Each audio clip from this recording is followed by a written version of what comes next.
Hi, okay. So this is gonna be a very different video than all of my other videos, because today I want to talk about how I learned La Campanella so quickly, and also I want to answer some very common questions that I've been getting, especially from Facebook. So yeah, let's dive straight into it. I also want to thank you for your support, and I'm really happy that a lot of you really liked my Campanella, which means so much to me, and it really keeps me going, those comments, so thank you so much for that. Okay, so I made some notes, and I'll just dive right into it. So I'll start with the first jumpy part of Campanella. This is, I mean, I'll just play a sample.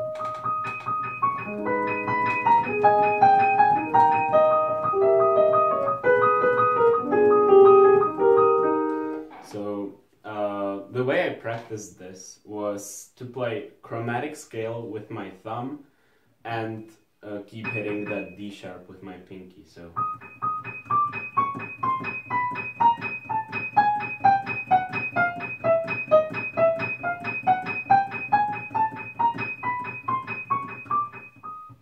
And this really helped me a lot to get a grip of these jumps. Another part that I thought was really difficult, I'm just gonna, the parts that I'm not gonna cover, I didn't have any specific exercises for, I just practiced them patiently, slowly, and loosely. That's the most important part, to stay loose at all times. So another part that I found really difficult was this repeating note.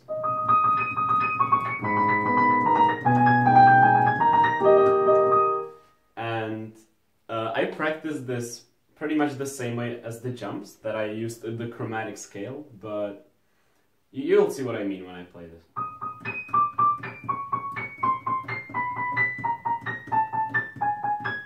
I think I made it clear how I practiced this, and I hope this might be helpful for some of you. Another one that is also about repeated notes is those repeated triplets in the next part.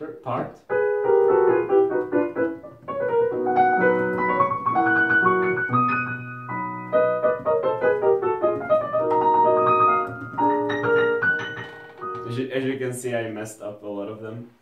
And for this, most of the pianists, actually all of them that I saw, play the triplets with 4-3-2, but I didn't feel comfortable with that, so I used 5-3-2 instead. And that made a lot of difference for me. For me, it's easier to play, but I think it really depends on your hand. And another tip for this part is that, again, I practice this chromatically.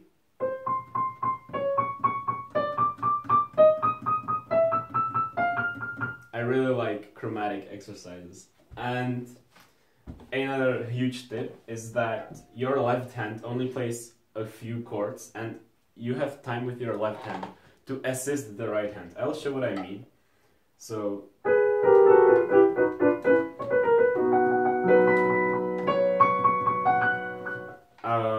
I hope you understand this. The notes that are supposed to be played with the right hand thumb, I play with my left hand thumb, and it makes it a lot easier to kind of navigate around these repeated notes.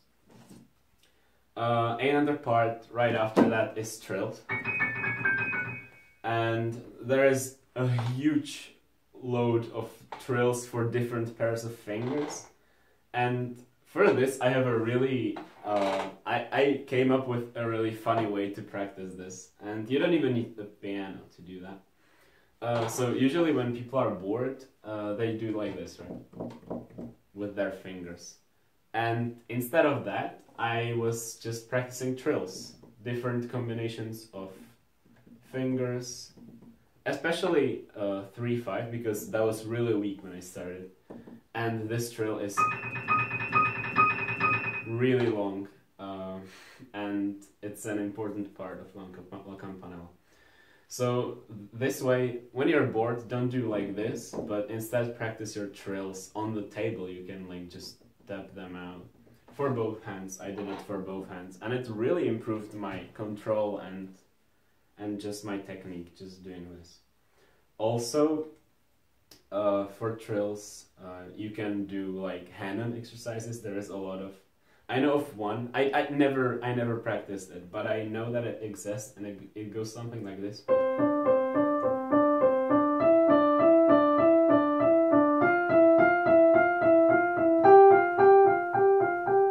And that's brilliant for trills as well.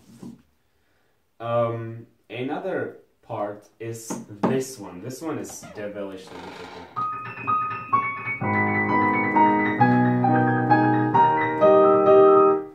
And the way I practice this one is again with a chromatic scale. So my thumb, just a chromatic scale, and the top notes follow the same pattern as in La Campanella.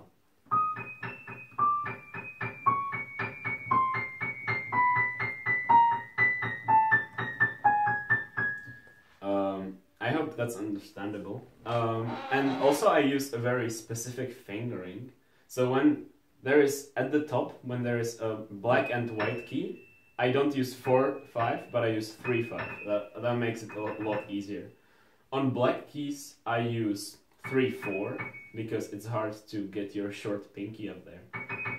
And when it's like this, I use my short pinky on the white key and bend the long middle finger over the pinky to play the black key. So it's a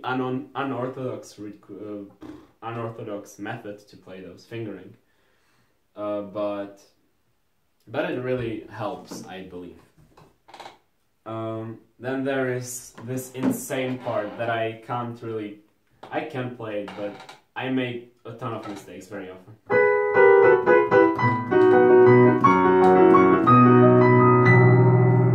Yeah, those jumps are extremely difficult, and the way I learned them, kind of, was this way. I'm gonna show it and then I'm gonna try to explain it.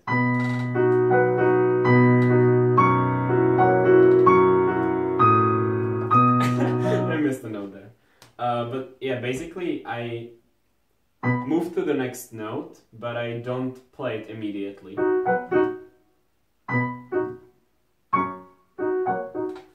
I kind of try to check if I'm on the right note. I can, it helps you with more precise jumps. Then another massive difficulty in La Campanella is octaves. The rest after the jumps is just a bunch of octaves. And I personally just made sure that I'm loose while playing.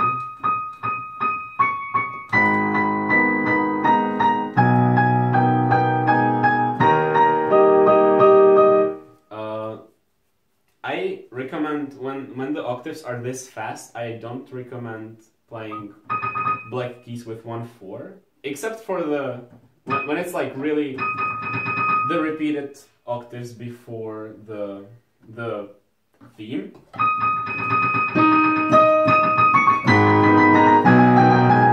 I play those with one like this. I have 3, 4, and 5 on the top black key and this one. It helps me get a better grip, but I have pretty large hands, so this might not be for everyone. And when the octaves are really fast and repeated, I like to just use 1-5, because 1-4 is really awkward to play repeated octaves fast. At least for me. And then the final part that I want to talk about and how I managed to learn it is this part where the left hand goes crazy. And as with these octaves, I don't really have an exercise for it. I just recommend playing it slowly and loosely. And if you're loose, you can kind of focus on accuracy better. And if you don't rush into the speed, it will just come by itself. You don't have to really force the speed. If you're playing it loosely, comfortably, the speed will come. At least that's what happens to me, and I think it happens to a lot of people. So that's about it for La Campanella from me. But I would like to answer some questions too, because I have received a lot of questions from Facebook especially, and yeah, some of the questions repeated a lot. So I'd like to answer some. So one of the frequent questions was whether I use sheet music or MIDIs, and I actually use both. I'm trying to get used to sheet music because I started with MIDIs, and now I'm kind of trying to segue into reading sheets, but some sheet music is really difficult to read, so I check with MIDIs, and it helps a lot. It gives me confidence that I'm playing the right notes. And just for the record, I don't think MIDIs are bad, but sheet music can be more practical. Now I'm working on Bach Prelude number 2 from this one, and this is so much better to sight read because this pattern is just much better from notes. Another question is to show you guys my practice routine and exercises. And I don't really have a practice routine. Like, the way I start my sessions is just by playing a piece that I'm comfortable with to get warmed up, and then I just dive straight into pieces that I want to learn. The exercises I use are usually my own that I came up with, as you saw with La Campanella. And I have one more tip. If my fingers are feeling really sloppy, I use this exercise. It's basically a chromatic scale. Again, I really like chromatic scales to exercise. And I use fingers 4, 3, and 5. I don't know why I said it in this order. To play a chromatic scale.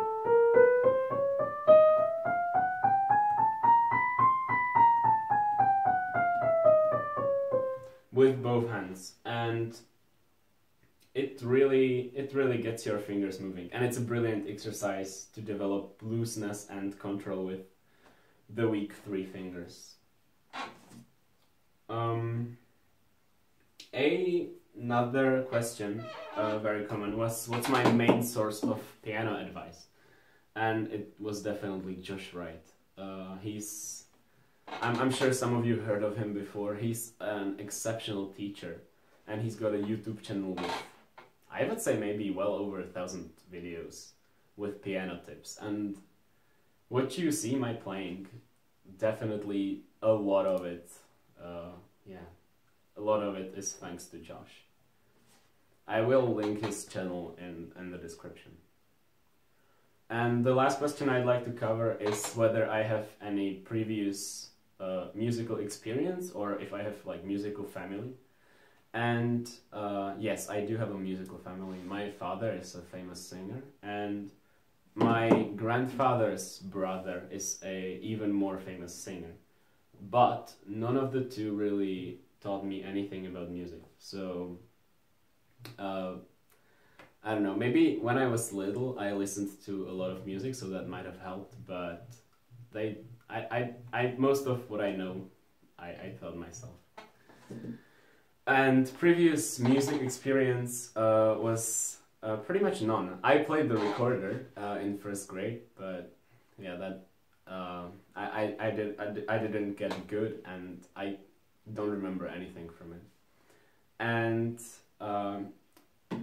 just a little thing about me and piano, and especially fingerwork. I have a background of doing crafts that require good finger and hand coordination. I used to do speed cubing, which is solving Rubik's cubes really quickly. I used to do magic tricks, so coordination, really a key there. And I can also juggle, so that helped a lot. So I had an advantage. I've been playing for a short time, but my fingers and hands have been exercised for many years.